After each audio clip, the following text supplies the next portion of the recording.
যে কোনো কম্পিউটারে উইন্ডোজ সেট আপ করার পূর্বে অবশ্যই আপনাকে প্যান অ্যাপটি সঠিকভাবে বুট করতে হবে। যদি প্যান অ্যাপটা আপনি সঠিকভাবে বুট করতে না পারেন তাহলে ফর শিওর থাকেন উইন্ডোজ করার সময় আপনার কম্পিউটার উইন্ডোজ সেট আপ হবে না, নয়তোবা উইন্ডোজ সেট আপ করতে গিয়ে আপনার কম্পিউটার হার্ড ডিস্ক বা এসএসডিকে ফরম্যাট করতে বাধ্য হবেন। যদি এই ধরনের মিস্টেক করতে না চান তাহলে সঠিক নিয়মে অবশ্যই প্যান অ্যাপ বুট করতে হবে। প্যান অ্যাপ বুট কীভাবে করতে হয় তার ফুল প্রসেস নিয়ে আমরা কম্পিউটার স্ক্রিন থেকে আলোচনা করব। আমি চলে আসলাম কম্পিউটার স্ক্রিনে। যে কোনো কম্পিউটারে উইন্ডোজ সেট আপ করার পূর্বে অবশ্যই প্যান অ্যাপটি সঠিকভাবে বুট করতে হবে যদি আপনি প্যান অ্যাপ দিয়ে উইন্ডোজ সেট আপ করেন। আদারওয়াইজ কিন্তু আপনি উইন্ডোজ সেট আপ করার সময় আপনার কম্পিউটার হার্ড ডিস্ক ফরম্যাট করে ফেলবেন। আপনি উইন্ডোজ 10, 7, 11 বা আদার্স যে কোনো অপারেটিং সিস্টেম ইনস্টল করেন না কেন, উইন্ডোজ সেট আপের প্রসেসগুলো অলমোস্ট সেম থাকে। সো বুটটা মাস্ট বি সঠিকভাবে করতে হবে। এখানে আমি উইন্ডোজ 11 দিয়ে দেখাচ্ছি, বাট এখানে আপনার 10ও হতে পারে, 7ও হতে পারে বা যে কোনোটা হতে পারে। এবং কম্পিউটারকে উইন্ডোজ সেট আপ করতে হয়, তার উপর মাল্টিপল ভিডিও আমাদের চ্যানেলে রয়েছে।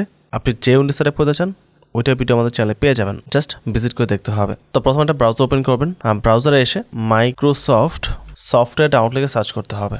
প্রথম যে লিঙ্কটা আসবে এটা ওপেন করবো আমরা। যেহেতু আমরা উইন্ডোজ 11 দিয়ে দেখাবো তাই 11 যাচ্ছি। এখান থেকে আমরা চলে আসবো নিচের দিকে, সিলেক্ট ডাউনলোড।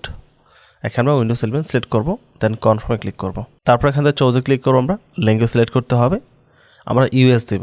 ওকে, তারপর কনফার্মে ক্লিক করবো। উইন্ডোজ 11-এর মধ্যে 32 বিট হয় না, 64 বিট থাকে শুধুমাত্র। তো আমরা এটাই ক্লিক করে ডাউনলোড করবো। ওকে, তো আমার অলরেডি ডাউনলোড করা আছে তাই ডাউনলোড করছি না, আপাতত ক্যান্সেল করে দিচ্ছি। তো প্রথম আপনাকে আইএসএফএল মাস্ট ডাউনলোড করতে হবে। বাই দ্য ওয়ে উইন্ডোজ 8 এবং 7 কিন্তু আপনারা মাইক্রোসফটের সাইডে পাবেন না, ইভেন কিছুদিন পর 10ও পাবেন না। তো সেই ক্ষেত্রে আপনারা চাইলে আমাদের ওয়েবসাইট ভিজিট করতে পারেন, জাস্ট RI রুবিন লিখে সার্চ করলে আমাদের ওয়েবসাইট চলে আসবে। এটা আমাদের মেইন ইউটিউব চ্যানেল, বাট আমি এই চ্যানেলগুলো ব্যাকআপ হিসেবে ক্রিয়েট করেছি। তো আমি ধরে নিচ্ছি আপনার আইএসএফএল ডাউনলোড করা হয়ে গেছে। এখন প্যান অ্যাপে বুট করার জন্য আপনাকে মাস্ট বি রুফুস সফটওয়্যার ব্যবহার করতে হবে। তো রুফুস আমি ডাউনলোড করবো। রুফুস লিখে সার্চ করার পর প্রথম যে ওয়েবসাইটে আসবে এটা ওপেন করবো। তো এখানে দেখতে পাচ্ছেন ওদের লেটেস্ট যে ভার্সনটা আছে ওটা দেওয়া আছে উপরে, জাস্ট ক্লিক করবো, কিছুক্ষণের মধ্যে ডাউনলোড অপশন চলে আসবে। সো স্টার্ট ডাউনলোড চলে আসছে, আমরা স্টার্ট ডাউনলোডে ক্লিক করবো। ডাউনলোড হয়ে গেছে। এখন চলে আসবো আমরা কম্পিউটারের মধ্যে। এই হচ্ছে আমার 64 জিবি প্যান ড্রাইভ। এখন আমরা চলে যাবো ডাউনলোডের মধ্যে, প্রোগ্রামে আসবো। এই হচ্ছে আমার রুফুস সফটওয়্যারটি যে ডাউনলোড করেছি। ডাবল ক্লিক করে ওপেন করবো, ইয়েসে ক্লিক করবো।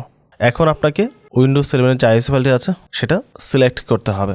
তো সিলেক্টে ক্লিক করবো, যেখানে ডাউনলোড করা আছে ওখানে যেতে হবে। আমার এটা আছে এই এফ ড্রাইভের মধ্যে। এই হচ্ছে উইন্ডোজ 11 যেটা আমি রিসেন্টলি ডাউনলোড করেছি। তো ডাবল ক্লিক করে সিলেক্ট করবো। সিলেক্ট করার পর এখানে যেহেতু আমরা উইন্ডোজ 11 সেট আপ করবো, বর্তমান সময়ে প্রত্যেকটা উইন্ডোজ 11-ই জিপিটি মোডেই থাকে এবং এটাই বেস্ট।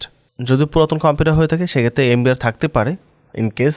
তো চেক করবেন কীভাবে, আপনার ব্রাউজারে আসবেন, এখানে এসে কম্পিউটার ম্যানেজমেন্ট লিখে সার্চ করতে হবে। এটা ওপেন করবো আমরা। এখান থেকে আসবো আমরা ডিস্ক ম্যানেজমেন্টের মধ্যে। আমরা আপাতত এই পেজটা কেটে ফেলি। তো এখানে আমার মাল্টিপল ড্রাইভ রয়েছে, ডিস্ক 0, ডিস্ক 1। আমি মূলত ডিস্ক 1-এ সেট আপ করবো। তো রাইট ক্লিক করবো, প্রপার্টিসে যাবো, ভলিউমসে যাবো, দেখতে পাচ্ছেন লেখা আছে জিপিটি, ঠিক আছে। তো আমাকে জিপিটিতেই বুট করতে হবে। যদি আপনার ক্ষেত্রে এখানে এমবিআর লেখা থাকে তাহলে আপনাকে এমবিআর সিলেক্ট করতে হবে। আর এমবিআর কিন্তু উইন্ডোজ 11 ডিফল্টভাবে সেট আপ হয় না। তো যাই হোক আমরা এটা সিলেক্ট করবো সঠিকভাবে। সিলেক্ট করার পর স্টার্টে ক্লিক করবো। স্টার্টে ক্লিক করার পর নর্মালি আমরা ওকে প্রেস করবো। বাট যারা উইন্ডোজ 11-ই বুট করবেন সেই ক্ষেত্রে যদি আপনার কম্পিউটারটি উইন্ডোজ 11 ইউজের জন্য পারফেক্ট না হয়ে থাকে, পুরাতন কম্পিউটার হয়ে থাকে, আপনি জানেন বিষয়টা, সেক্ষেত্রে অবশ্যই টিকমার্ক ধরে থাকবে। আর যদি মনে করেন না আমি জানি আমার পিসির মধ্যে র্যাম 8 জিবি আছে, সিকিউরিটি বুট অন করা আছে এবং টিপিএমও আছে, সেক্ষেত্রে আপনি চাইলে টিকমার্কটা তুলতে পারেন। It's up to you. But আমি রাখছি, রেখে জাস্ট ওকে প্রেস করছি, দেন এগেন ওকে প্রেস করবো। এখন আমাদের প্যান ড্রাইভটি ফরম্যাট হবে।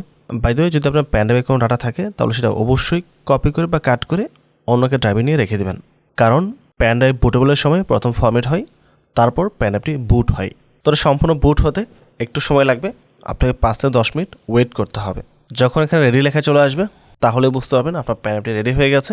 এখন আপনি আপনার পার্টিকুলার পিসিতে উইন্ডোজটি সেট আপ করতে পারেন। তো আমি সম্পূর্ণ বুটেবল হওয়ার জন্য ওয়েট করবো না, যেহেতু এখানে আমি উইন্ডোজ সেট আপ করছি না। এখন প্যান ড্রাইভ বুটেবলের প্রসেস দেখিয়ে দিয়েছি। এইভাবে প্যান ড্রাইভ বুট করে তারপর আপনি উইন্ডোজ সেট আপ করবেন।